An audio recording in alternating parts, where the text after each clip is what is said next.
I wish that I were in a mood for good humor, but I'm not. We are hell-bent in the direction of destroying our planet, and frankly, we appear to be doing very little about it. Decades ago, visitors from other planets warned us about where we were headed and offered to help. But instead, we, or at least some of us, interpreted their visits as a threat and decided to shoot first and ask questions after. The inevitable result was that some of our planes were lost, but how many were due to retaliation and how many were as a result of our own stupidity is a moot point. They, the military, must have been and still are so paranoid that they feel it necessary to use the visitors' technology to fight them off, rather than welcome them as partners in development, though they may have seconded a few renegades to assist them in what can best be viewed as diabolical developments.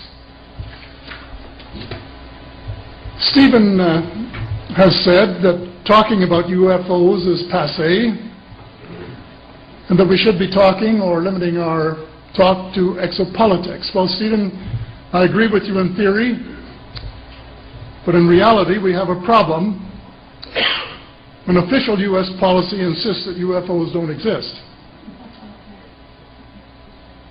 The veil of secrecy must be lifted, and it has to be lifted now, before it is too late.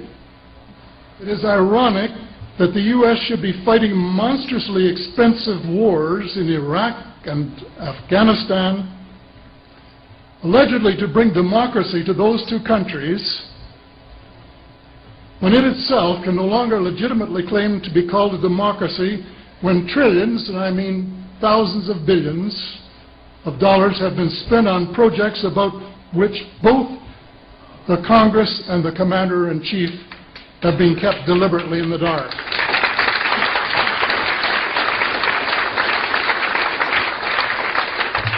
How much has been accomplished in 60 years of feverish activity by some of the most educated minds in the United States?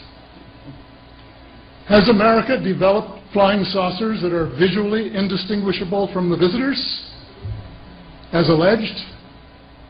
And if so, what do they propose to do with them? Even more critical, what progress has been made in the development of clean energy sources that could conceivably replace fossil fuels and save the planet from becoming a veritable wasteland? Well, who has the answers?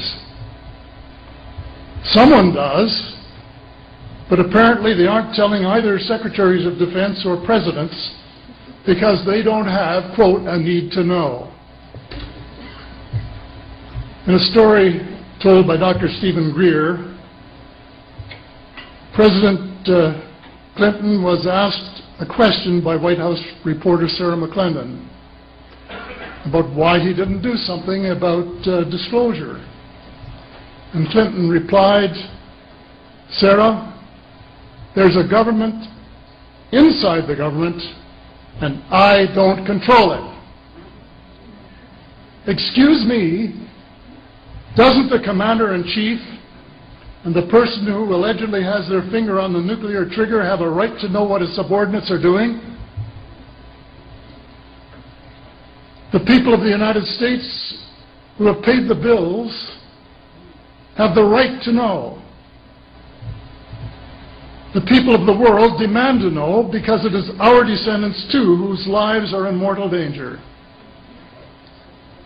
It is time for the people of the United States to launch a new war against the evil of lies, deceit, and darkness, and go all out to win the victory of truth and transparency and light. Thank you.